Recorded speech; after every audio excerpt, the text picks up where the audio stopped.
Gaji guru honorer di Sumatera Selatan terancam tetap jatuh dari mencukupi setelah insentif yang sebelumnya diterima sebesar Rp700.000 dari dana operasional sekolah atau BOS tahun 2021 belum dipastikan. Hal itu menyusul dampak pandemi COVID-19 yang membuat defisit anggaran di Dinas Pendidikan karena harus dialihkan untuk penanganan pandemi. Belum pastinya insentif untuk guru honorer di Sumsel setelah Komisi 5 DPRD Sumsel belum juga menerima kepastian anggaran pendidikan itu. Dewan Sumsel meminta agar pemerintah provinsi mengupayakan anggaran pendidikan khusus untuk insentif guru honorer dari sektor lainnya, karena jika hal tersebut terjadi, mengancam kesejahteraan guru honorer di provinsi ini.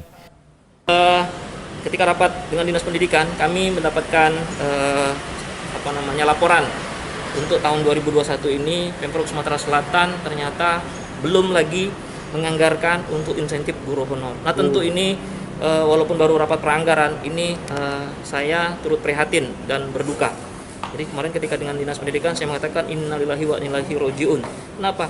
Karena insentif guru honor ini sangat ditunggu-tunggu oleh Bapak Ibu guru honor. Ada lebih kurang hampir 10.000 guru honor se Sumatera Selatan yang bergaji Rp300.000 per bulan dan itu pun diterima hampir 3 bulan.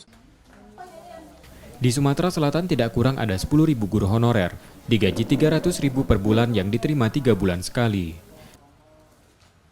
Reski Oktora, Muklas Diferensial, Kompas TV, Palembang.